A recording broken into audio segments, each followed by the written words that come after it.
Hello, I'm Gavin, and you're witnessing an ND Miata RF with a functional hardtop and an aftermarket roll bar. Yeah, we finally did it, boys.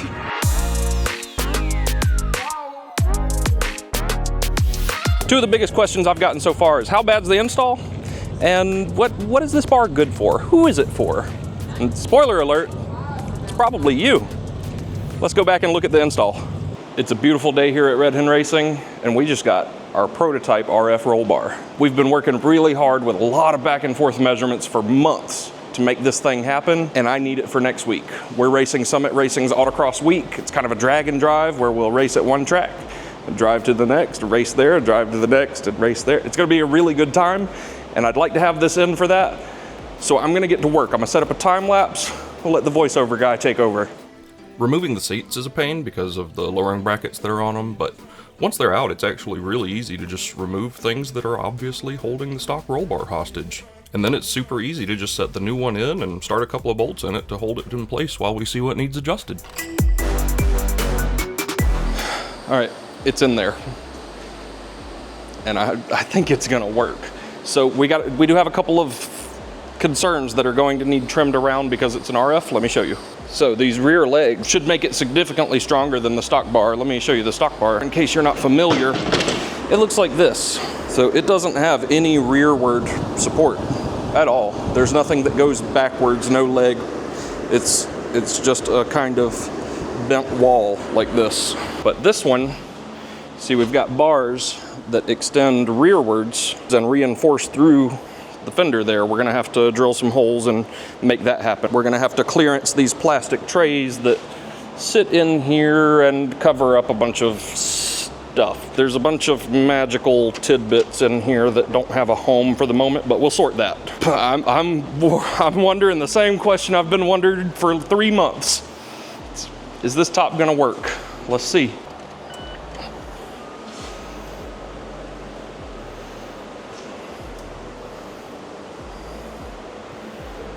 It didn't hit anything.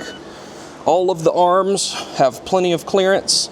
I was worried about this arm hitting that bar, but it's good. Let's look at the other side. Oh man, we were worried about nothing. There's plenty of room between there. Oh, hell yeah, brother. All right, now's the moment of truth. Does it hit the top when the top goes up? There's only one way to find out.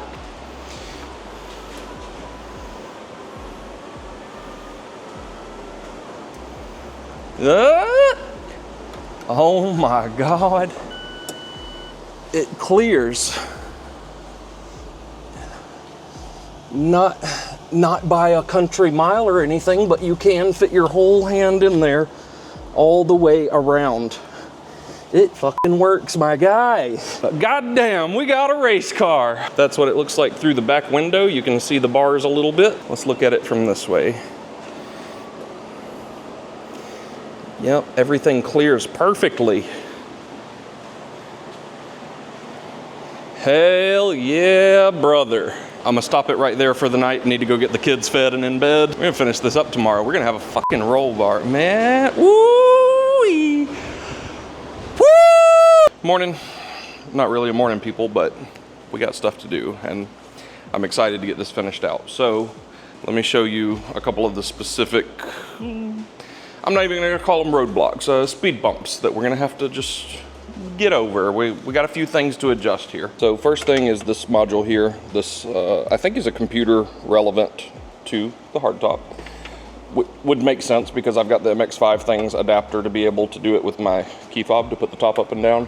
But this has these little arms that were slotted in to a couple of slots right there on the stock bar. We're gonna have to accommodate bolting this down somehow. I may just flatten those little ears and drill a couple of holes to bolt that up. And that fixes that piece. This one here, oh, come on. There we go.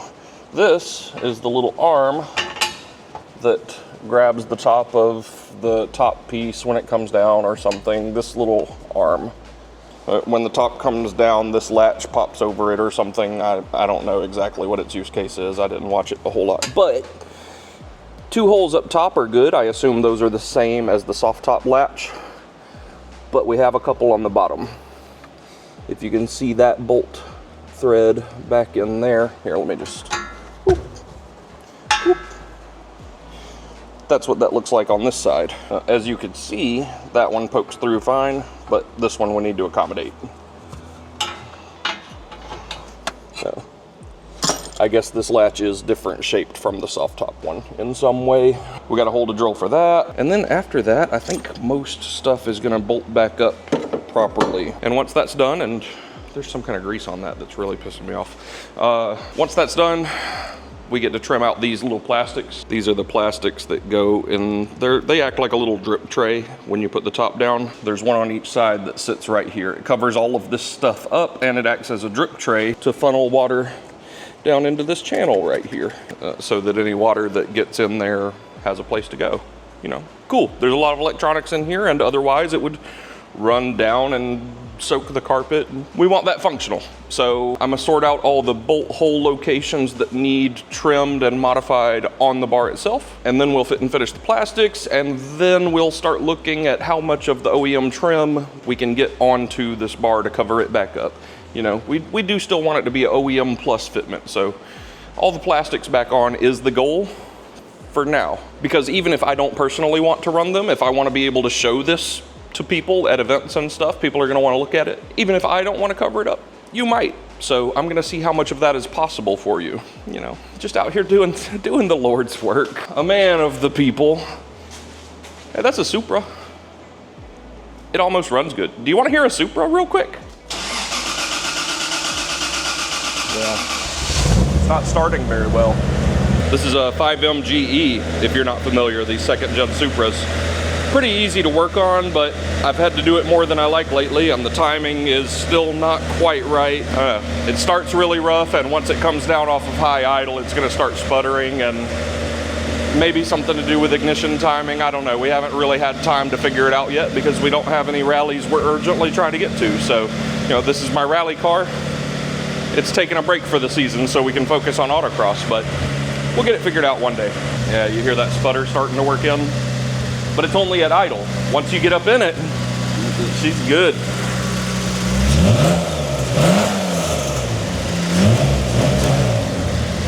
It's a good car.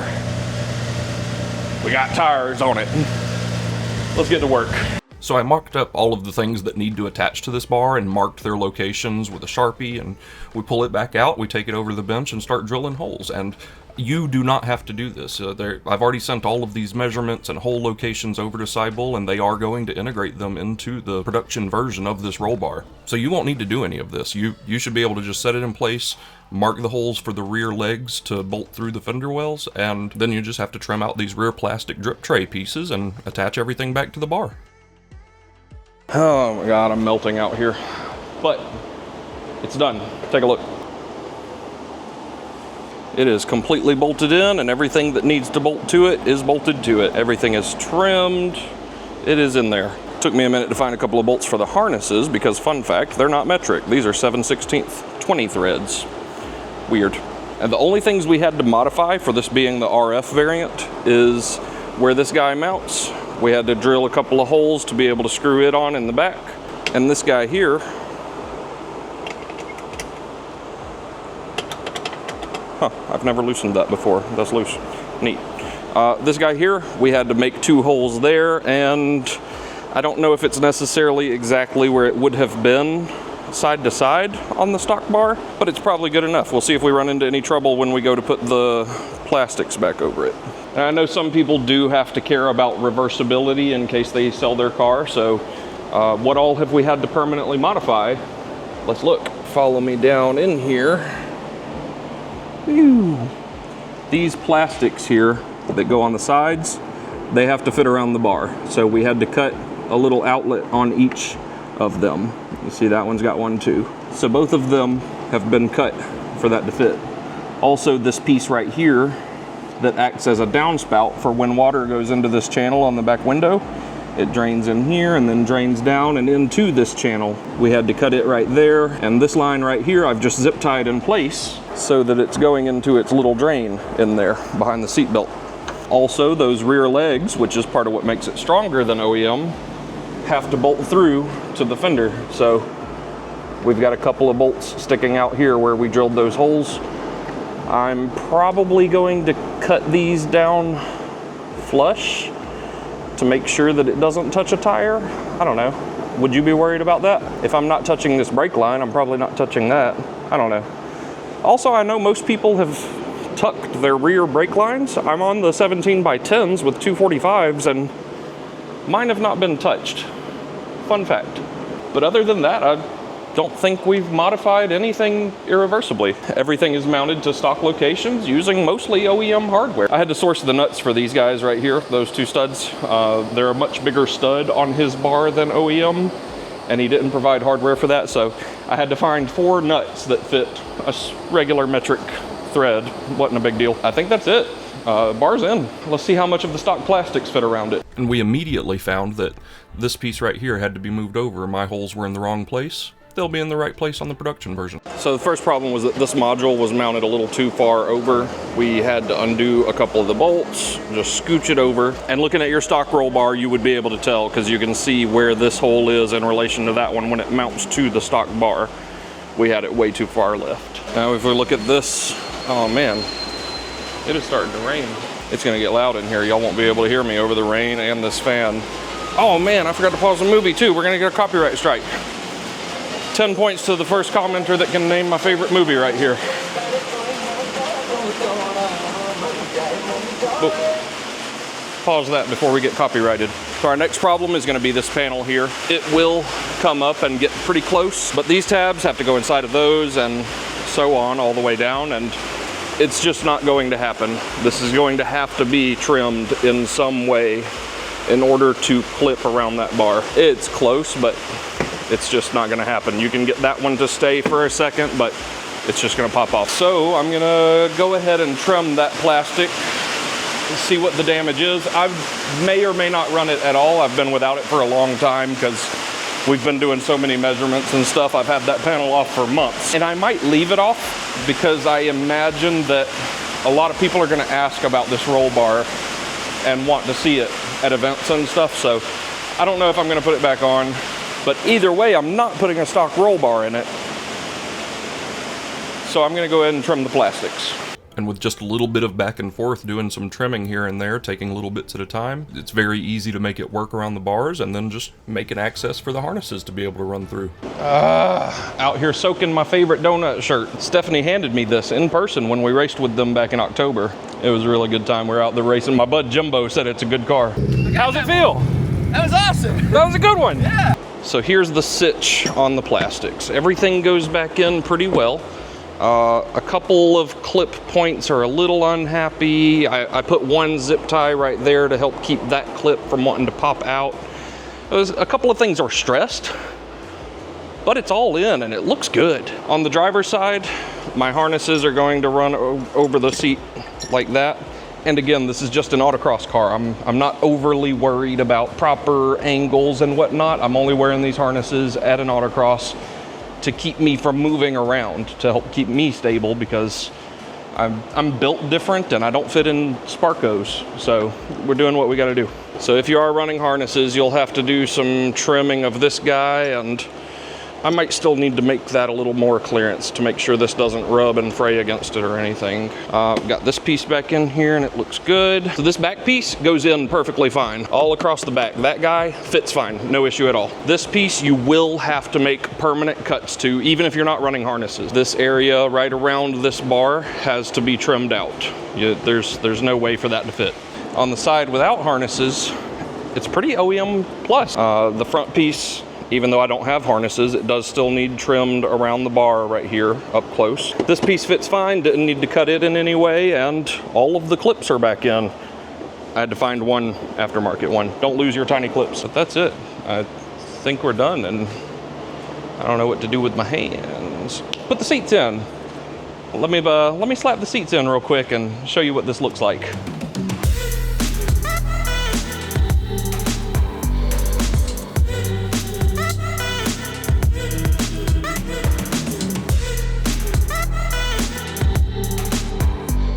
And who better to pass judgment on it than the tech inspector at the next event we're at? I'm normally not the tech inspector. I might have trained our tech guys.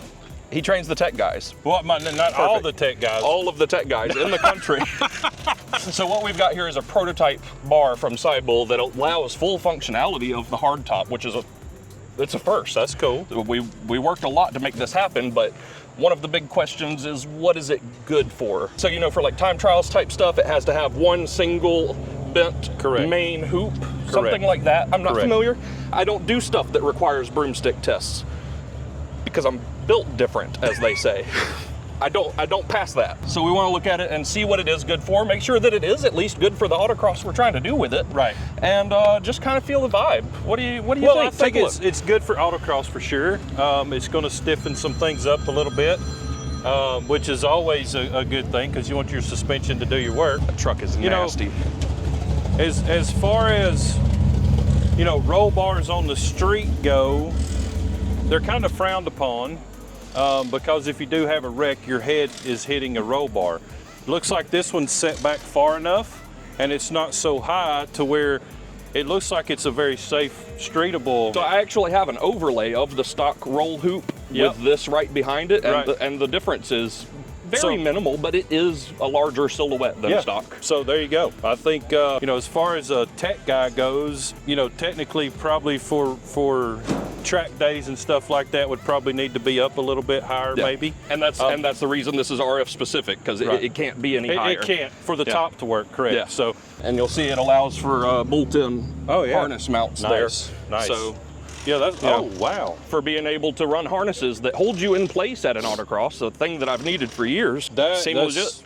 That's a cool piece. Man, it looks like a great product. If I had one of these cars, I'd probably buy one for mine. You passed tech.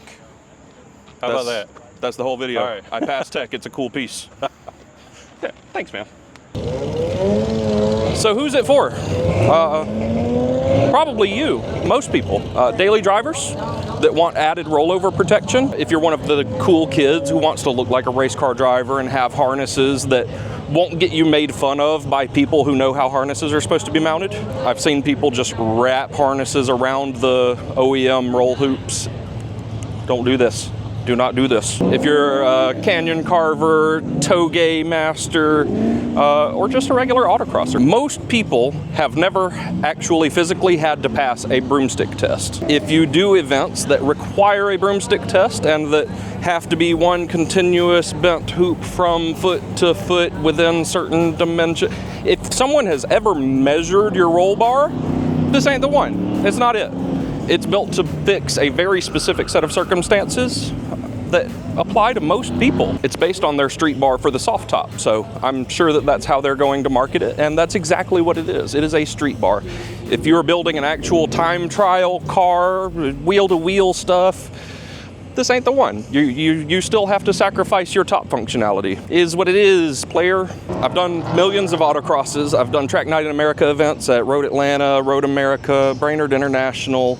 I mean, I've done a lot of automotive shenanigans that were perfectly acceptable with stock rollover protection, and I don't intend to change the use case for this car. So this is the right bar for me, and I hope it is for you too. If you have any questions, comments, concerns, please leave them below. I am legally obligated to respond to all comments. Big shout out to the pit crew. Paid channel members get discounts on all merch at redhenracing.com, early access to the videos, more behind the scenes videos. If you're into that kind of thing, feel free to join, but just subscribing is enough. I'm probably gonna go ahead and pack up and get out of here before those clouds start precipitating on me. We love you. We'll see you next time.